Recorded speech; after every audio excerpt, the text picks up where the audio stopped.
All right, today we're jumping into a topic that is just so fascinating because it feels like it shouldn't be true. We're talking about the intelligence paradox and why some of the absolute smartest people you know are often terrible with money. I mean, think about it. It's a puzzle we've all seen play out, right? You've got brilliant doctors, genius engineers, sharp lawyers, people at the top of their fields who are just drowning in debt, living paycheck to paycheck. And then you hear these amazing stories about, say, a local janitor who quietly built a multi-million-dollar fortune. How does that happen? Isn't being smart supposed to give you a massive head start? Well, the data tells a really surprising story. Research from Ohio State University confirmed what you'd probably guess on one hand. A higher IQ definitely correlates with a higher income. No shocker there. But here's the twist. Look at the net worth column. The link is, well, it's pretty weak. And get this. Check out the financial distress indicators. People with genius-level IQs are almost as likely to max out their credit cards or miss payments as people with average intelligence. Their big brains just aren't protecting their bank accounts. So what does all this boil down to? What's the big takeaway here? It's that raw intelligence, the kind of smarts that gets you A's in school and a fancy job title, it has almost zero relationship to your actual wealth. Being smart doesn't make you immune to financial screw-ups. So if it's not about brains, what is it about?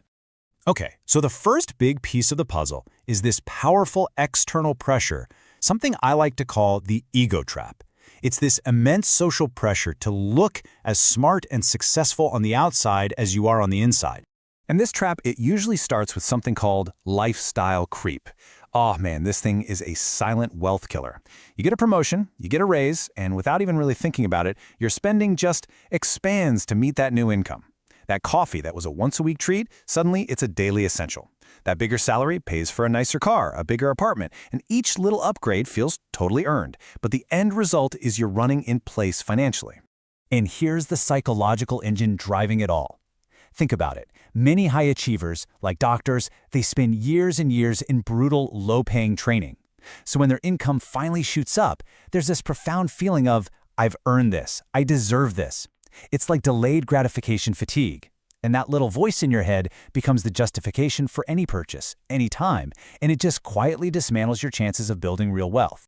You know, this isn't some new, modern problem. A sociologist named Thorstein Veblen actually put a name to it way back in 1899. He called it conspicuous consumption. It's the idea that we buy things not just because we need them, but to signal to everybody else how much economic power we have. For smart, successful people, this is where the ego trap really snaps shut.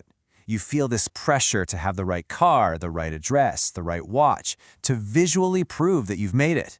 The spending isn't just for you. It's a broadcast to your friends, your colleagues, the world, that you are every bit as successful as your resume says you are. And the financial author Morgan Housel just puts it so perfectly.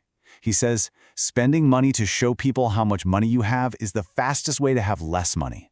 The ego trap doesn't create wealth, it just creates a performance of it. But it's not just about keeping up with the Joneses. If the ego trap is the battle raging outside of you, there's an even bigger fight going on inside. And this is where we learn a crucial lesson. When it comes to your money, behavior always beats brains. This is the absolute core idea from Housel's incredible book, The Psychology of Money. You see, finance isn't a hard science. It's not like physics with unbreakable laws. It's a soft skill. It's much more like psychology, driven by our feelings, our fears, and our quirks. A certified genius who can't control their emotions can be an absolute financial train wreck. And why is this stuff so hard? Well, get this. Our own personal experiences with money, which are just this tiny sliver of financial history, they shape about 80% of how we think the world works. Our entire financial worldview is built on our emotions and our personal history, not on some objective spreadsheet analysis. And this leads to a classic mistake that really smart people make.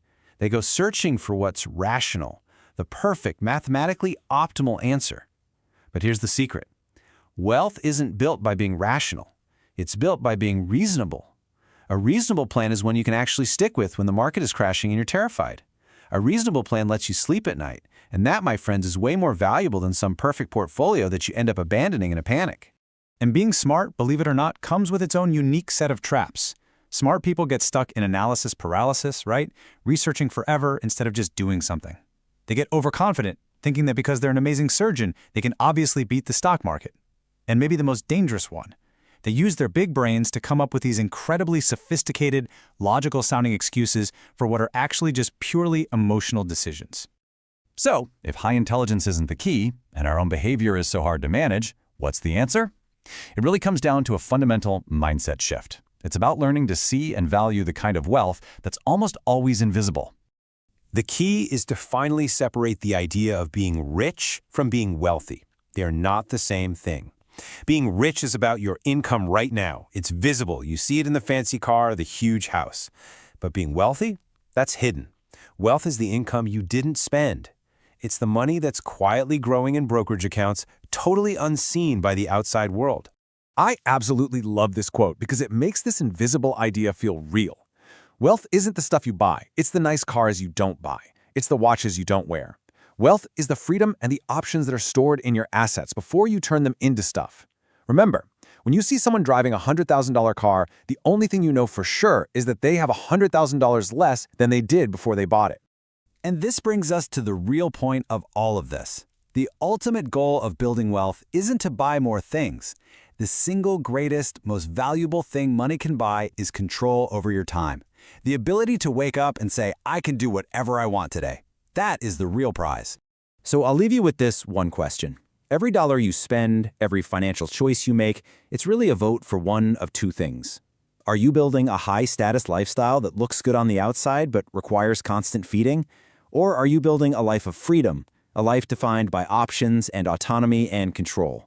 The choice is always yours.